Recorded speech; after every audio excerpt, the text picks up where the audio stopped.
Let's mic देश का मिजाज नॉर्थ ईस्ट। नमस्कार। लेट्स माइक देश का मिजाज और खबरें उत्तर पूर्व से।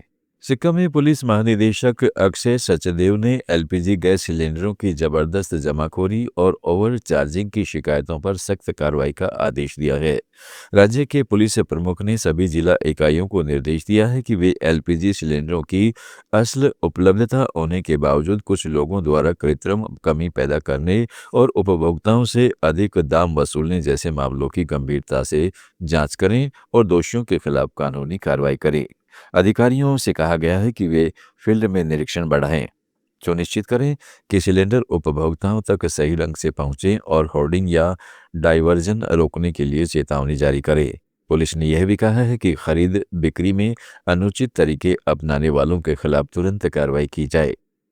असम में आगामी विधानसभा चुनाव से पहले all India United democratic front ने एकला चलो रणनीति का संकेत दिया है। पार्टी के विधायक रफीकुल इस्लाम ने गुवाहाटी में एक मीडिया हाउस से बातचीत में कहा कि फ्रंट 28 से 32 सीटों पर ही चुनाव लड़ेगा। अंतिम फैसला अगले 2-4 दिनों में होगा।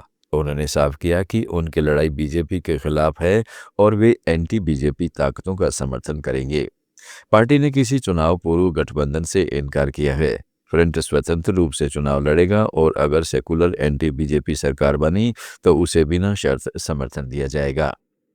त्रिपुरा में टिपरा मोथा के प्रमुख प्रदोत किशोर की थानसा यानी एकता की अपील अब चकमा राजनीति के लोगों को भ्रमित कर रही है, जिससे तनाव बढ़ रहा है। कुछ महीने पहले रायसीबारी बाजार के पास एक टूरिस्ट लॉज में स्थानीय टिपरा नेता सुकुमार देवबर्मा ने चकमा व्यापारियों के कोकबोरोक भाषा जानने के बारे में पूछा तो कहा कि अगर त्रिपुरा में रहना है तो उसे बोलना और लिखना सीखना होगा।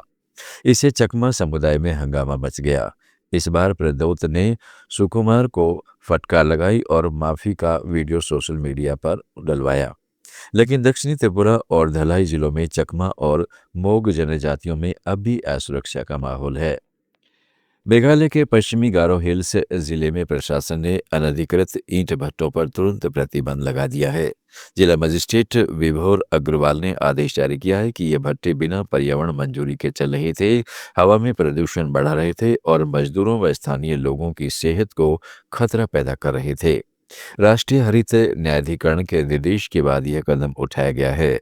अब जिले भर में सभी अनधिकृत भट्टे बंद करने होंगे और उल्लंघन पर सख्त कानूनी कार्रवाई की जाएगी। अरुणाचल प्रदेश के राज्यपाल लेफ्टिनेंट जनरल केटी पटनायक ने राज्य में उच्च शिक्षा को नई दिशा देने पर जोर दिया है। ईटानगर में उच्च और तकनीकी शिक्षा के 23वें सम्मेलन में उन्होंने कहा कि उच्च शिक्षा को स्पष्ट और उद्देश्यपूर्ण दृष्टि के साथ आगे बढ़ाना चाहिए। उन्होंने विश्वविद्यालयों में शोध, नवाचार और रचनात्मकता को बढ़ावा देने की अपील की, खासकर ऐसे विषयों में जो राज्य की जरूरतों से जुड़े हैं, जैसे सतत कृषि, जैव विविधता संरक्षण, आपदा प्रबंधन और सीमावर्ती क्षेत्रों का विकास। राज्यपाल ने यह भी कहा है कि एआई, रोबोटिक्स, कोडिंग और डेटा साइंस जैसी आधुनिक तकनीकों को पढ़ाई में शामिल करना जरूरी है ताकि दूरदराज क्षेत्रों के छात्रों तक बेहतर शिक्षा पहुंच सके और वे रोजगार पाने के साथ साथ उद्यमिता की दिशा में भी आगे बढ़ सके। मिजोरम के गृह मंत्री केशव डांगा ने राज्य में नशे की समस्या से निपटने के लिए सामूहिक प्रयासों पर जोर दिया है। सियाहा जिले में हुई एक बैठक में उन्होंने सरकारी विभागों, सामाजिक संगठनों और समुदाय के प्रतिनिधियों के साथ इस मुद्दे पर चर्चा की। मंत्री ने कहा कि नशे के खिलाफ अभियान में स्वयंसेवी संगठनों की भूमिका अहम है और सरकार उनके प्रयासों को और मजबूत करने के लिए सहयोग देगी। उन्होंने यह भी कहा कि समाज और प्रशासन को मिलकर काम करना होगा ताकि युवाओं को नशे से दूर रखा जा सके और राज्य में सुरक्षित व स्वस्थ सामाजिक माहौल बनाया जा सके। देश का मिजाज में फिलहाल इतना ही। जुड़े रहिएगा लेट्स माइक के साथ। आप सुन रहे थे let's mike more than radio.